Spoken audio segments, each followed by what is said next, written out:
pumapasok dito sa B-Mobile is nagtitinda po ako ng mga merienda sa Kapitolyo, sa palengke. So naglalako po ako ng merienda sa umaga, and then sa paggabi naman po is nagtitinda po ako ng balot. Si Kuya Rodel po yung nag-invite sa akin na sabi niya, ba't hindi mo try ito kasi sayang yung ginagawa mo kasi potential ka, sabi niya sa akin. So imbis na maglako-lako ka ng ganyan, sabi niya sa akin, ba't hindi mo itry to, sabi niya sa akin, kasi sayang yung panahon. So gusto kitang tulungan, sabi niya sa akin. Sabi ko naman, o sige, pag-iisipan ko, sabi ko gano'n. So hindi kagad ako nag-join, siguro after 3 months. So nag-ipon po ako ng pera para makapag-join ako sa B-Mobile. First week ko po sa B-Mobile, actually wala po akong ginawa eh. At span of 3 months po, wala po akong ginawa, kung hindi po nasa bahay lang. So, si Kuya Rodel po sabi niya sa akin, Tol, punta ka ng office para attend ka ng presentation. So, ang ginagawa ko po, sabi ko, busy ako, tsaka na lang. Pero ang ginagawa ko lang po sa bahay is nanonood ng TV. So, that time po, sabi ni Kuya Rodel sa akin, pwede ka ba pamit ko sa'yo si Amiel? So, nag-meet po, sumama po ako, nag-dinner po kami. So, na-meet ko si Sir Amiel Calilong sa Bubusok. So, that time, sabi ko, nung na-meet ko si Amiel, sabi ko, bakit pinakita niyo yung mga check-in niya? So, pinakita yung check-in niya.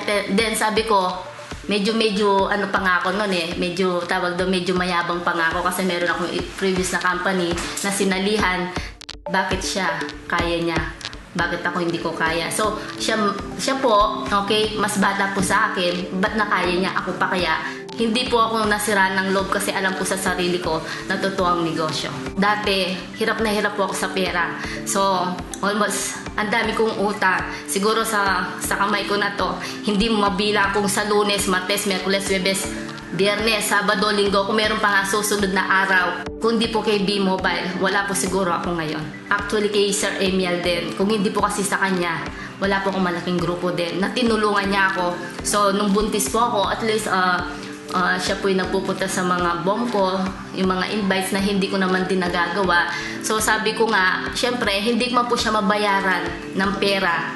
Yung tulong niya po sa akin, ipinapasa ko din po. Actually po, na-inspired po ako kasi yung mga katulad ni Sir Danka, Sir Piwi, yung mga tumulong sa akin. Sabi ko kasi, dati, nanood lang po ako sa YouTube. Ngayon po, hindi po na-expect. Lalo nung tinext po ako ni Sir Danka at ni Amiel. Nakita po yung pangalan ko. Wala po ako sa top earner, pero nandito po ako sa harapan. Ako na po yung ini-interview, ako na po yung nagtitestimolya. So, marami din po akong sinacrifice kahit na buntis po ako. Nagpupunta po ako ng Olongapo, Pangasinan para ibang ko lang po yung mga invites ng mga leader ko. So, ako po, may pera man po ako wala.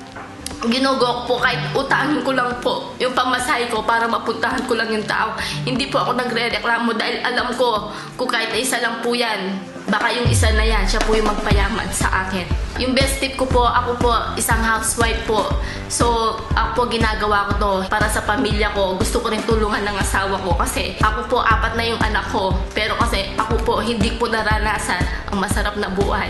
So, gusto ko po para sa kanila na ayoko nang mangyari sa buhay nila. Again, I'm Rochelle Madagisman Kunan. Dati po, naglalako ng merienda at balot. Ngayon po, Certified B-Mobile. Soon to be Millionaires Club.